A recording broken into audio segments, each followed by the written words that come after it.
bonjour à toutes et à tous où que vous soyez sur la planète. Radio France Internationale en direct de Paris, il est 17h. Le journal en français facile. Adrien Delgrange. 16h, temps universel, nous sommes le mardi 16 janvier et à la une de cette édition, aux États-Unis, la victoire triomphale de Donald Trump, l'ancien président, a remporté hier la primaire républicaine dans l'État de l'Iowa. Analyse à suivre. L'Iran a bombardé hier soir le nord de l'Irak. Au moins 4 morts. Nous parlerons dans ce journal natalité en France. La population française augmente encore, mais le nombre de bébés est au plus bas depuis 1946. Et puis enfin, du football à la CAN, la Coupe d'Afrique des Nations.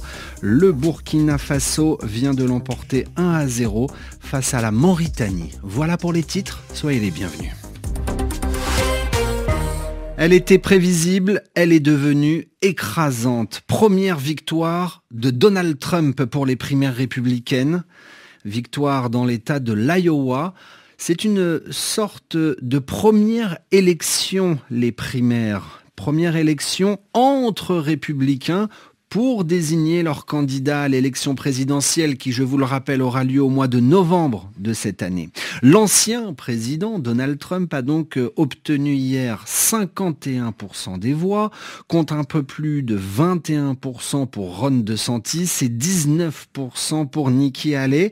Alors si l'État de l'Iowa ne représente que 40 délégués dans la course à l'investiture, l'État donne traditionnellement le ton de la période électorale qui s'ouvre. Trump, déjà vainqueur haut la main dans cet État, le match avec ses concurrents est-il déjà pour autant plié? Les jeux sont-ils déjà faits pour le reste de la campagne? Écoutez ce qu'en pense Nicole Bacharan. Elle est politologue franco-américaine, spécialiste de la société américaine. Alors les primaires ne sont pas pliées puisque il y a deux autres candidats qui se maintiennent, Ron DeSantis et Nikki Haley, qui vont se poursuivre dans le New Hampshire et espèrent survivre dans le Nevada, la Caroline du Sud. Mais Donald Trump marque qu'il est le candidat de très loin le mieux placé pour remporter l'investiture républicaine et franchement, on ne voit pas ce qui pourrait l'arrêter. Ce qui est très marquant, c'est le lien que rien ne peut ébranler entre Donald Trump et ses électeurs.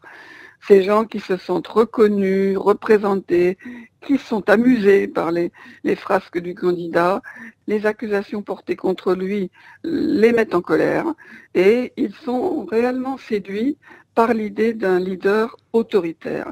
Tout ce qu'ils peuvent entendre sur les menaces contre la démocratie, ça les renforce dans leur soutien à Trump. Des propos recueillis par Stéphanie Schuller.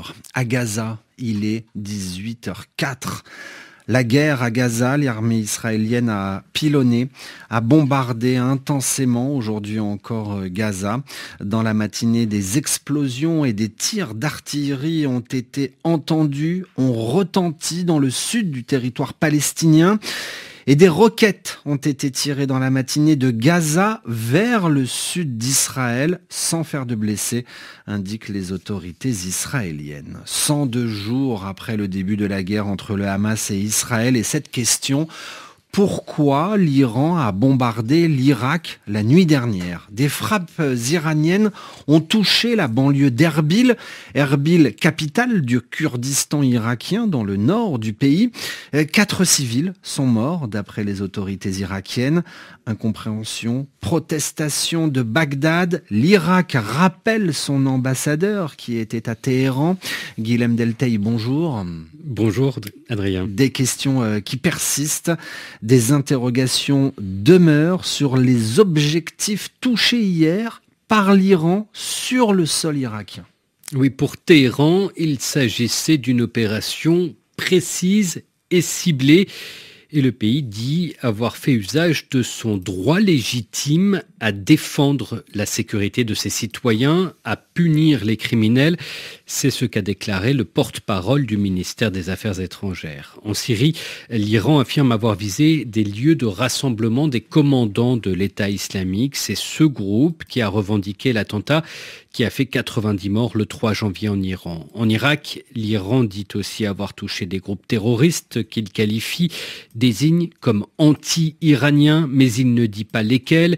Et les frappes ont aussi touché la maison d'un riche homme d'affaires. Lui et des membres de sa famille ont été tués. L'Iran dit qu'il s'agissait d'un quartier général d'espions israéliens. Des accusations rapidement rejetées, démenties par les autorités irakiennes qui garantissent qu'il s'agissait de civils. Guilhem Dailtey dans votre journal en français facile.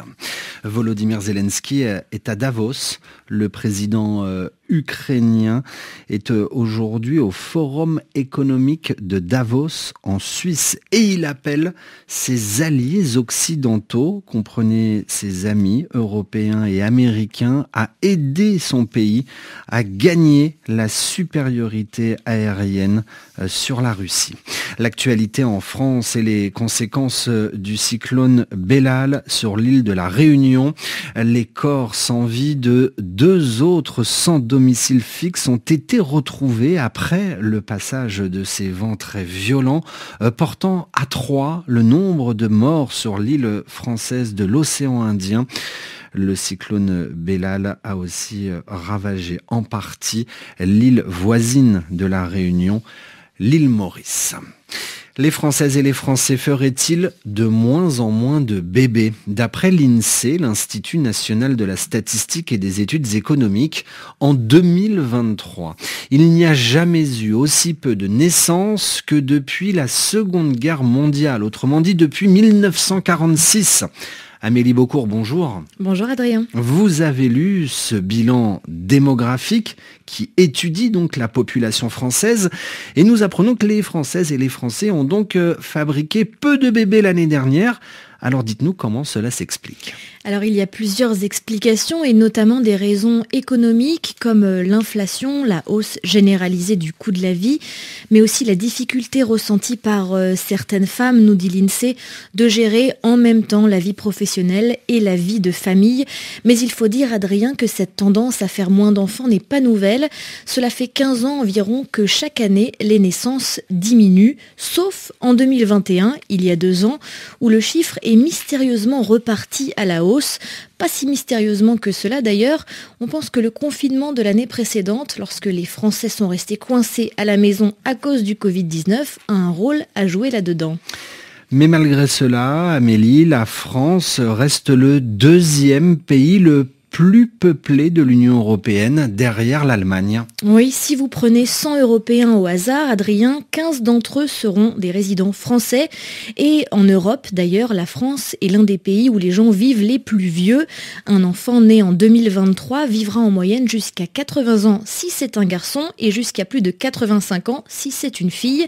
Mais pour rester en Europe, c'est en Espagne que les femmes vivent le plus longtemps. Les hommes européens les plus vieux, eux, vivent en Suède. Amélie Beaucourt dans votre journal en français facile. Cette décision de justice, la Cour de cassation, très haute juridiction dans notre pays, a définitivement aujourd'hui validé la mise en examen, l'inculpation pour complicité de crimes contre l'humanité de l'entreprise Lafarge. L'entreprise Lafarge, spécialisée dans la cimenterie, a maintenu son activité en Syrie jusqu'en 2014. Malgré la présence de djihadistes, la région était administrée par le groupe État islamique à cette époque. Une information que nous détaillerons dans nos prochaines éditions. L'actualité sport, c'est aussi le football avec la CAN, la Coupe d'Afrique des Nations.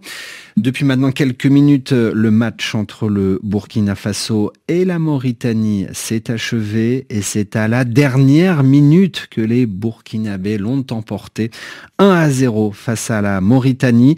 2 autres matchs ce soir. On attend notamment Tunisie-Namibie, 17h, temps universel. Et puis Mali-Afrique du Sud, 20h, temps universel. Radio France Internationale, partenaire de la Coupe d'Afrique des Nations.